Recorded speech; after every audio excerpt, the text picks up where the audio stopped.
राधे राधे, जय श्री कृष्णा दोस्तों। किशोरी क्रिएशन से मैं सपना शर्मा आप सभी का हार्दिक स्वागत करती हूँ आपके अपने चैनल पर।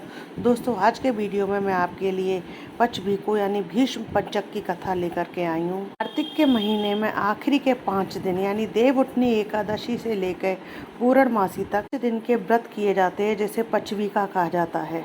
5 दिनों का व्रत किया जाता है। तो कार्तिक की तरह ही, कार्तिक स्नान की तरह ही सुबेरे ब्रह्म मुहूर्त में उठकर इसके बाद में भगवान विष्णु, श्री हरि, लक्ष्मी जी और पीपल, पतवारी, आंवला सबकी कथा कई सुनी जाती है।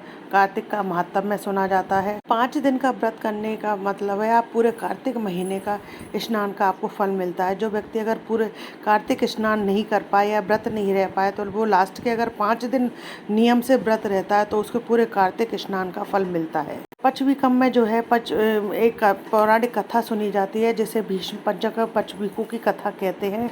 तो आज मैं आपके लिए वही कथा लेकर के आई हूँ। आइए सुनते हैं पचभीकु की कथा। एक साहूकार के बेटे की बहुती कार्तिक के महीने में वह सुबह जल्दी उठ करके गंगा जी नहाने जाती थी। वह पराये पुरुष का मुंह नहीं देखती थी। उस राज्य के राजा का लड़का भी रोज गंगा जी में स्नान करने के लिए जाया करता था। राजा का लड़का भी सवेरे ब्रह्म मुहूर्त में ही स्नान करने के लिए आता था, पर वह सोचता था कि मेरे से पहले ऐसा कौन है जो आकर के स्नान कर जाता है, उसका पता लगाना चाहिए।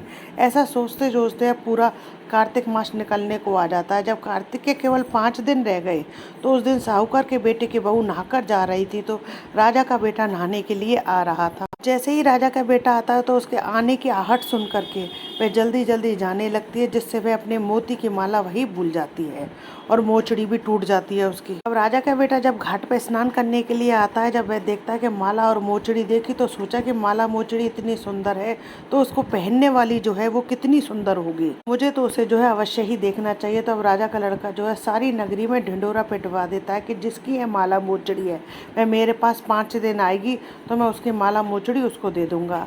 साहूकार की बेटे की बहू ने कहलवा दिया कि मैं 5 दिन आऊंगी पर किसी को साख भरने के लिए बैठा दे। का मतलब है कोई साक्षी रहे कि हाँ राजा के सेठ की बेटे की बहू आई है, उसके लिए साक्षी के लिए आप किसी को बैठा देना। राजा के बेटे ने गंगा जी के किनारे पर बिछावन करके वहां बैठ गया और एक तोते को पिंजरे में टांग कर रख दिया।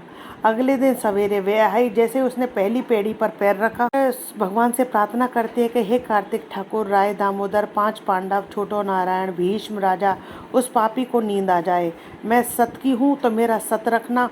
उस प्रार्थना से राजा के बेटे को नींद आ गई और वह नहा धोकर जब घर जाने लगी तो तोते से बोलने लगी। स्नान करने के बाद में तो तोते से बोली कि सुबह सुबह सुपटा गल घालूंगी हार, साख भरिए मेरा वीरा। सुबह बोला कि कोई वीर भी साख भर सकता है क्या, कोई भाई भी साख भर सकता है क्या। तब वह बोली कि सुबह सुबह सुपटा गल घालूंगी हार, साख भरिए मेरा देवर। सुबह ने कहा अच्छा भाभी मैं साख भरूंगा। वह तो कह करके चली गई। कुछ देर बाद में जो है राजा की बेटी की हड़बड़ा करके नींद खुलती है तो वह उठता है और सुबह से पूछता है कि सुबह सुबह वह आई थी क्या, कैसी थी। तो सुबह बोलता है कि आवा किसी बिजली, होली किसी झाल, केला किसी कामनी और गुलाब का सा रंग था उसका। ऐसा सुबह जो है उसका वर्णन करता है। राजा के बेटे ने सोचा कि कल मैं अपनी उंगली पर चीरा लगा करके बैठ जाऊंगा, जो दर्द के मारे जो है मेरे को नींद नहीं आएगी। तो राजा नींद नहीं आएगी। अगले दिन वह उंगली में चीरा लगा कर बैठ गया, पर जैसे ही वह आई उसने जैसे ही भगवान से प्रार्थना करती है तो राजा के बेटे को नींद आ जाती है। वह नहा धो करके जाने लगती है तो सुबह ने साग भर दी। राजा ने के बेटे ने उठते ही फिर सुबह से पूछा कि सुबह ने कल के जैसा ही जवाब दे दिया। उसने सोचा कि कल तो मैं आंखों में मिर्ची डाल करके बैठूंगा। तीसरे दिन जो है राजा का बेटा आंखों में मिर्ची डाल करके बैठ गया। सारी रात हाय हाय करके निकाली। अब जैसे ही वे आई तो उसने फिर ठाकुर राय दामोदर से प्रार्थना की और राजा के बेटे को फिर से नींद आ गई। नहा धो करके सुबह से साग भरा कर बहू वापस जाने लगी। राजा के बेटे ने सोचा कि कल तो मैं कांटों की सेज बिछाकर उस पर बैठूंगा, क्योंकि कांटों पर जब मैं बैठूंगा तो मेरे को दर्द होएगा और मेरे को नींद नहीं आएगी और जिससे मैं हाय हाय करता रहूँगा। जब बहू आई तो उसके द्वारा भगवान से प्रार्थना करने पर राजा के बेटे को फिर से नींद आ गई और उसने सुबह से साग भरा ली। वे बहू जाने वाली होती है तो सुबह से कहते हैं कि उस पापी से कह देना कि मेरे 5 दिन पूरे हो गए हैं, मेरी माला और मोचड़ी मेरे घर पर वापस भेज दे। राजा के बेटे ने उठते ही सुबह से पूछा कि वह आई थी क्या। सुबह बोला आई थी, तेरी अपनी माला और मोचड़ी मंगवाई है उसने। थोड़े दिन बाद जो है राजा के बेटे के कोड़ निकल आता है। वह त्राही त्राही पुकारने लगता है। तब राजा ने ब्राह्मणों को बुला करके पूछा कि सारे शरीर में जलन कैसे होने लग गई है। तब ब्राह्मण बोला कि यह कोई पतिव्रता स्त्री का इसको पाप लगा है, जिससे इसकी आपके बेटे की हालत ऐसी हो गई है। अब राजा पूछता है कि अब यह ठीक कैसे होगा। तब ब्राह्मण बोला कि तुम्हारा बेटा उसको धर्म की बहन बनावे और उसके नहाए हुए जल से तुम्हारे बेटों को नहलवा दो तो उसकी जलन शांत हो जाएगी और कोढ़ भी ठीक हो जाएगा। राजा ने जो है साहूकार के घर पे माला मोचड़ी पहुंचवाई और उससे बोला कि वह तुम्हारी ये बहू गंगा पर भूल गई थी, उसे दे देना और कह देना कि वह अपने नहाए हुए जल से मेरे बेटे को नहला दे। साहूकार बोला कि वह तो पराये पुरुष का मुंह भी नहीं देखती है, तू उसे इस नाली के नीचे बैठा दे, वह नहाने आएगी तो उसके नहाने का पानी तेरे बेटे के ऊपर पड़ जाएगा। राजा ने अपने बेटे को नाली के नीचे बैठा दिया।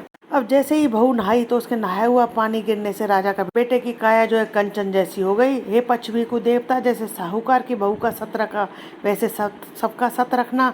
कथा कहते सुनते हुंकारा भरते सबकी मनोकामना पूरी करना। कथा अधूरी हो तो पूरी करना, पूरी हो तो मान करना। दोस्तों, यदि आपको मेरा ये वीडियो अच्छा लगा हो तो प्लीज़ इसे ज़्यादा से ज़्यादा लाइक और शेयर करें। यदि आपने अभी तक मेरे चैनल को सब्सक्राइब नहीं किया है तो उसे सब्सक्राइब करना ना भूलें। पास ही में बेल आइकन को दबाएं जिससे मेरे आने वाले हर नए वीडियो का नोटिफिकेशन जो है आपको मिल जाए। जय श्री कृष्णा दोस्तों।